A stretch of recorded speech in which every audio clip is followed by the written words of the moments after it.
Alhamdulillah Bapak-Bapak, pagi ini kita bisa silaturahim lagi di teras C50. Ya, tempatnya Datuk Reynal Hasrul, ya, ya Al Silungkangi. Ya, nah pagi ini membernya beda nih. Biasanya kan ada Ustadz Muslih gitu. Ustadz Muslih lagi ada keperluan. Tapi ada new member, ya, spesial. Ada Datuk Sofiar. Iya Datuk, ini di Sulongkang dipanggil Datuk. Frat. Ya, ada juga Ustadz Anwar Sani. Ini baru kali ini Ustadz Anwar Sani kesini. Ya, teras C50. Alhamdulillah. Berkah. Mudah-mudahan silaturahim kita terus terjaga. Ya, tidak hanya kita ngopi-ngopi, makan, tapi juga ada sesuatu yang kita dapatkan, ilmu, khususnya pembelajaran dari Al-Quran. Insya Allah ya. Amin. Pak Budi, gimana kabarnya, sehat? Alhamdulillah sehat. Alhamdulillah sehat. Aktivitas pekerjaan lancar? Alhamdulillah lancar. Alhamdulillah lancar. Itulah kesehatan, yang paling penting kan kesehatan. Yang penting keluarga. sehat. Yang penting sekali ya, sholat 5 waktu jangan dapat ditinggalkan. Iya. Nek, ini terkait dengan sholat nih. Iya. Gimana menjaga sholatnya udah rapi dan termasuk kehusuannya, kira-kira rasanya udah kita usia-usia segini tingkat kehusuannya kan harusnya biasanya lebih khusyuk lagi. Rasanya gimana dalam sholat yang Pak Budi rasakan? Kadang sholat saya kadang kurang khusyuk, Iya. Terus ya banyak cabang atau jadi kurang kepikiran. Mungkin ada doanya yaitu Iya. diberikan oleh Allah atau Nabi Muhammad gitu. Betul. Pak Ri gimana sholatnya? Udah khusyuk belum nih? Sama. Kurang juga. Khusyuk ya. Iya. Emang ada tipsnya ya tuh? Ya, bukan hanya tips, nanti ada doanya. Ada doanya. Gampang bikin sholat khusyuk. Kita rasanya udah ngadep, tapi baru selesai takbiratul ihram, Iya. mikir yang lain. Kepikiran kunci hilang. Kepikiran kunci hilang. Ya, pas sholat baru ketemu. Kerjaan belum selesai ya. Kerjaan belum selesai. Kira-kira kalau misalnya kita sangat khusyuk, sholat kita diterima atau enggak? Ya. Itu saya juga ini Ustadz, kadang-kadang kalau kita sholat sendiri itu ya, Iya. berjamaah udah ngikutin imam, kita tawadu sama imamnya dan percayai seluruh yang dilakukan sama imamnya. Pada saat kita sendiri, kita sering tuh ya, selain yang tadi pikiran bercabang-cabang yang bapak-bapak sudah sampaikan tadi, saya juga kadang, wah saya udah 4 rakaat, aku ini udah baru 3 rakaat. Iya. Itu juga ada terjadi. Jadi saya mau duduk atau saya mau berdiri lagi. Iya. Itu terjadi itu. Sering terjadi ya. Sering ya, ada gitu mungkin Ada. dalam 2 minggu itu ada satu kali kita salah. Nah, nggak enaknya kalau kita jadi imam. Nah, itu kan malu. Iya, malu kalau sampai lupa ya. Buyar itu konsentrasinya itu. Iya, Jadi iya. baca ayat pun jadi salah. Baca untuk surat yang setelah Al-Fatihah itu kita jadi gugup juga kan. Jadi kata gugup. Tadi, udah malu udah salah gitu. Iya, iya. Nah, terus memang kadang-kadang kalau kita lagi ada pikiran yang nggak kita kosong, kayaknya kita baca ayat, ya kan, maksudnya baca-bacaan sholat, tapi pikiran kita kayak ada video yang lain. Nah ini pesanan saya tadi udah belum. Pesanan. Ini jangan-jangan Iya. belum dimasukin sambal kan? Itu yang terjadi. Iya. Ini bagaimana, padahal kita sendiri ini Iya. dari rumah udah niatin untuk sholat Iya. berjamaah di masjid, Iya. sudah suci. Ya. Terus kita udah naik ke sana, masuk ke masjid dengan baca masuk masjid. Iya. Itu sudah kita lakukan semua. Iya. Ini kenapa kok nggak berubah-berubah ini, Ustaz? Kebiasaan Mana itu ini? ya, iya. Udah tua 45 tahun ini kita. Wah, udah 45 tahun. Ustaz, tolong jadi tolong Ustaz, bagaimana nih trik-triknya, mungkin tadi salah satu doa. Iya. Tapi kan pasti ada gimana nih trik-triknya strategi sehingga kita walaupun tidak sempurna, Iya. tapi kita selalu berusaha supaya kita tuh selalu kusuk gitu. Khusyuk dalam sholat. Walaupun tak berhasil, penilaian tentu dari Allah. Betul, Kita iya. hanya berusaha saja. Betul, Itu betul. Ustaz, tolong minta doa dan trik-triknya seperti apa, seperti apa strategi yang kita bisa lakukan sehingga yang tadi yang pikiran bercabang, terus yang saya udah 3 rakaat atau 4 rakaat, terutama yang sholat 4 rakaat ya. Iya. Nah itu lupa, suka lupa itu ya. Bener-bener kadang ya mungkin frekuensinya 2 minggu itu ada sekali Pak. Iya. Ya. Dari pengalaman teman-teman, bapak-bapak semua, dalam konteks kita sholat, kan kita pengen sholatnya khusyuk supaya sholat kita sempurna dan diterima oleh Allah. Selain memang ada syarat dan rukun yang kita penuhi, juga kehusuan yang perlu kita jaga. Nah, memang selain ada tips-tipsnya biar kita khusyuk, bahwa kita sholat itu pertama menghadap Allah.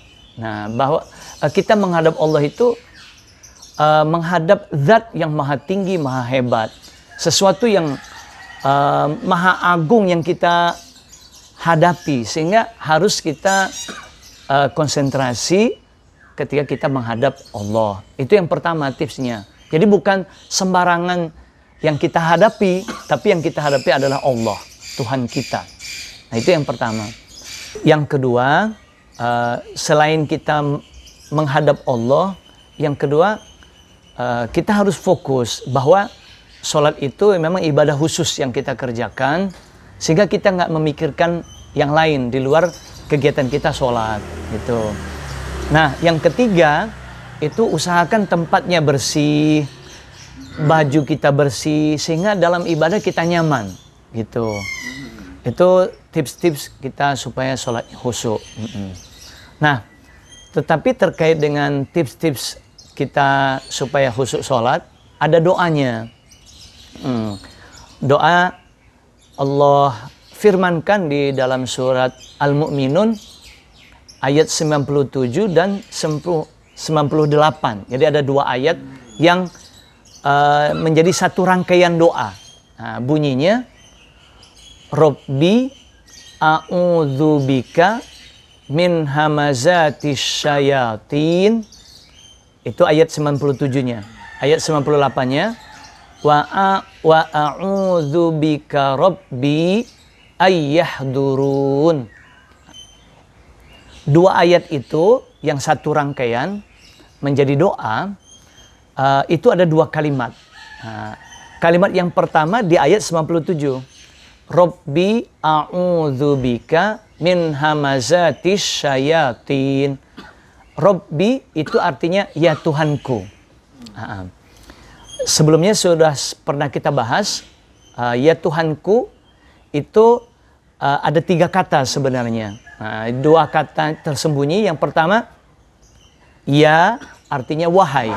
Itu huruf nida atau huruf panggilan, tapi disembunyikan. Rabbi itu sesudah kata Rabbi ada kata ganti yang tersembunyi juga. Rabbi aslinya ada kata ganti untuk aku. Kalau dalam bahasa Arab namanya domir muttasil, kata ganti yang bersambung tapi itu disembunyikan. Jadi lengkap arti Rabbi dengan kata yang tersembunyi itu artinya ya Tuhanku atau wahai Tuhanku. A'udzubika itu 3 kata. A'udzu artinya aku berlindung. Bika itu 2 kata. Binya kepada, kanyamu atau engkau. Jadi a'udzubika, aku berlindung kepadamu, atau aku berlindung kepada engkau. Min hamazatis syayatin, itu 3 kata. Yang pertama min artinya dari. Hamazati itu artinya bisikan-bisikan. Asyayatin, setan-setan. Itu kalimat pertama di ayat 97. Kalimat pertama itu kita minta perlindungan kepada Allah dari bisikan-bisikan setan yang akan membisikkan kepada kita hal-hal yang negatif atau hal-hal yang buruk. Terutama kalau kita lagi sholat, setan bisikin kita supaya kita punya pemikiran ke yang lain, misalnya entah keluarga, entah pekerjaan ataupun usaha. Tadi kata Pak Sopiar, ini pesanan udah dianterin apa belum? Atau Sambelnya udah dimasukin apa belum?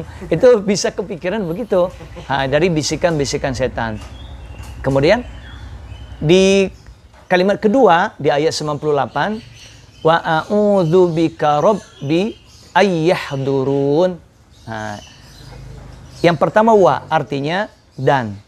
A'udzu aku berlindung. Bika itu dua kata, binya kepada, kanya mu atau engkau. Jadi mirip dengan kalimat pertama, wa a'udzubika dan aku berlindung kepadamu, Robbi ya Tuhanku. Cuman kata Robbi nggak seperti di kalimat pertama di ayat 97 tadi. Kata Robbi di awal kalimat, tapi kalau Robbi yang di kalimat kedua atau di ayat 98 itu ditaruh di tengah kalimat. Itu biasanya peletakan kata untuk keindahan bunyi supaya ada irama yang sama atau irama yang berbeda. Jadi ada pertimbangan unsur bunyi seperti itu. Wa a'udzubika rabbi ayyahdurun. Nah, an untuk yahduru mereka datang ni kepadaku. Jadi ni itu termasuk kata ganti. Biasanya pakai iya. Jadi panjang bacanya ni. Cuman karena di ujung ayat atau di ujung pemberhentian tulisan huruf ya-nya disembunyikan. Itu supaya bacanya seirama dengan kalimat sebelumnya atau akhir ayat sebelumnya. Jadi pertimbangan bunyi supaya indah. Nah, di kalimat kedua di ayat 98 kita minta perlindungan kepada Allah supaya kita tidak diganggu oleh setan, dan kita minta perlindungan kepada Allah supaya setan bahkan tidak hadir kepada kita, tidak datang kepada kita. Tentu kalau setan datang kan untuk menggoda. Nah, supaya setan nggak datang, boro-boro mau godain, datang aja nggak bisa, kita minta perlindungan kepada Allah. Nah, kenapa doa itu yang kita baca? Karena kalau kita mau sholat kan setan pasti datang untuk menggoda kita, membisikkan kepada kita hal-hal yang akan membelokkan pikiran kita, konsentrasi kita kepada yang lain. Nah, supaya kita kuat dari bisikan-bisikan setan dan supaya bahkan setan nggak datang kepada kita, itulah doanya. Gitu. Doa yang kita baca ketika kita mau sholat khususnya, supaya sholat kita bisa khusyuk, bisa konsentrasi gitu di dalam sholat kita. Karena intinya di dalam kita melakukan sholat pun, ketika kita punya pemikiran yang lain di luar sholat, itu tidak lepas dari andil setan untuk mengalihkan pikiran kita, membuyarkan konsentrasi kita kepada yang lain. Belum jadi ya, itu doanya dibacanya Kapan kan? kapan tuh? Sebelum atau pas niat sholat apa sebelum mau sholat gitu? Oke. Doa itu kita baca ketika kita mau sholat. Jadi pas kita sebelum niat, takbiratul ihram, kita mau sholat, kita baca doa itu. Supaya ketika kita mulai sholat, setan nggak berani datang boro-boro godain. Datang aja nggak berani, karena kita sudah minta perlindungan kepada Allah. Nah itu jadi sebelum kita berniat, kita baca doa itu.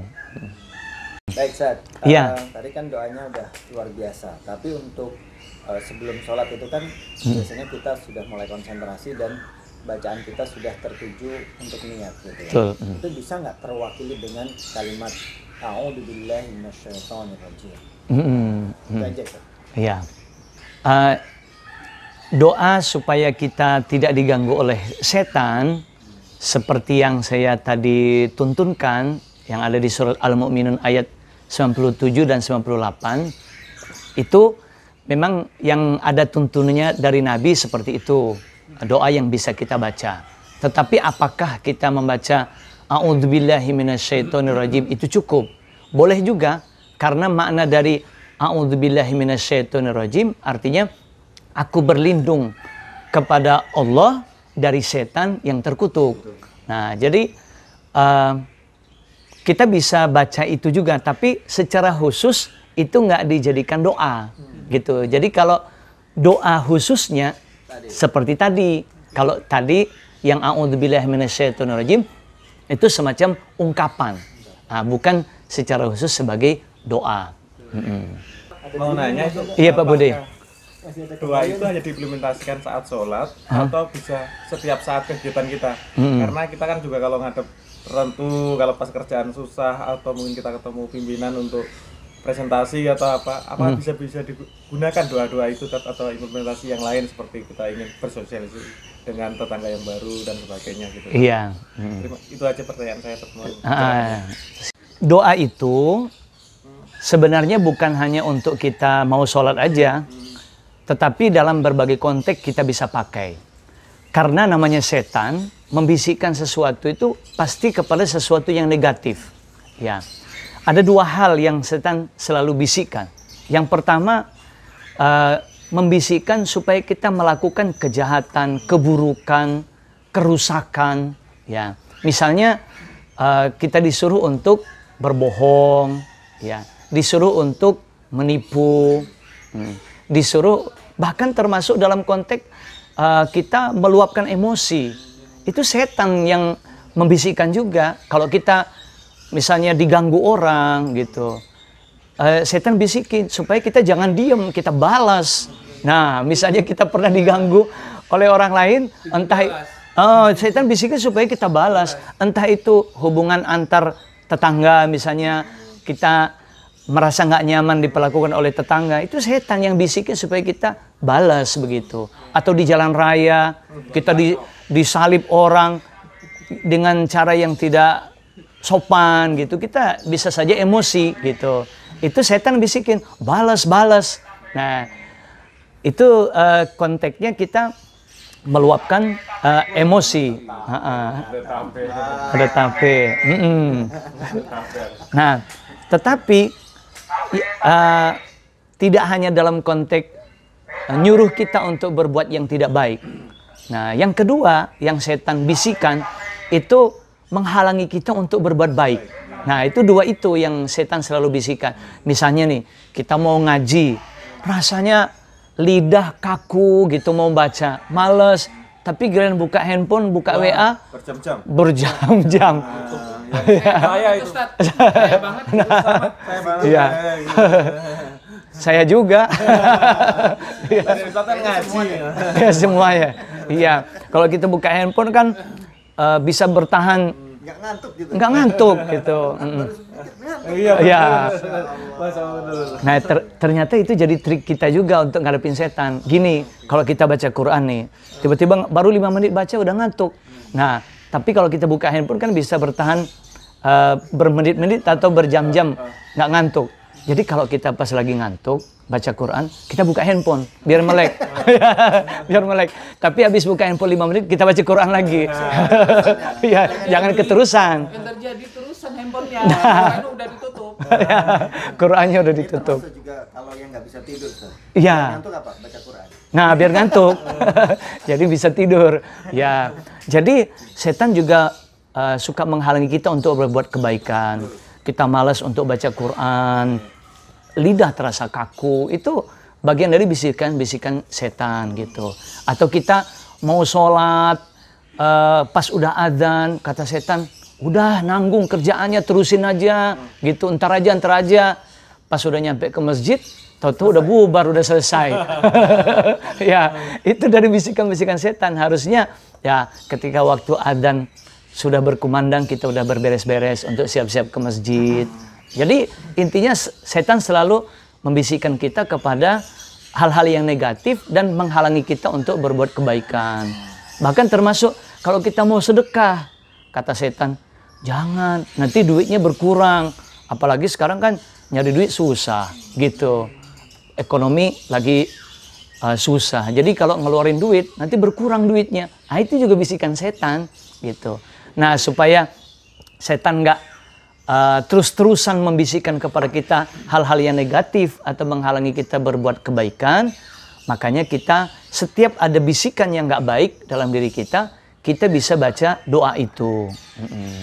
Nah, setelah kita membahas doa tadi, udah hafal belum doanya nih? Belum, Mbak. Belum. Ulang-ulang lagi tuh. Mau diulangi lagi ya, biar hafal ya. Nah, yang pertama kita pelan-pelan bacanya ya. Robbi, a'udzubika A'udzubika min hamazatis syayatin, min hamazatis sayatin, min hamazatis syayatin, min hamazatis sayatin, wa a'udzubika rabbi wa a'udzubika rabbi ayyahdurun. Ayyahdurun. Nah, itu doanya. Nah, setelah kita belajar bersama, khususnya tentang doa, minta perlindungan kepada Allah dari bisikan-bisikan setan, dan doa supaya setan nggak datang kepada kita untuk godain, maka saatnya kita pagi ini menikmati hidangan, rezeki. Selain tadi udah kita menyeruput ya kopi yang dihidangkan oleh tuan rumah Datuk Renal Hasrul, ya C50 yang tercinta ini. Ya. Nah, lawannya, temannya dari kopi, kita menikmati pempek. Nah, ini pempek bikinan Bu Rensi, Nyonya Firdaus Semoga berkah, Pak. Al Palembangi. Ya, ini memang pasti enak ini. ya pasti enak ini. Ayo, ya, Pak Ya, mulai dulu. ini pempeknya, ini cukanya. Alhamdulillah. Bismillahirrahmanirrahim. Weh, Ustadz biarin Ustadz. Masya Allah. Nah, Ya Allah. ya kita Mana sih ini mana? Ini gelas apa, Kak? kita nikmati. Selalu ngambil amalan dari kita ini. Nah, ngasih. Ya.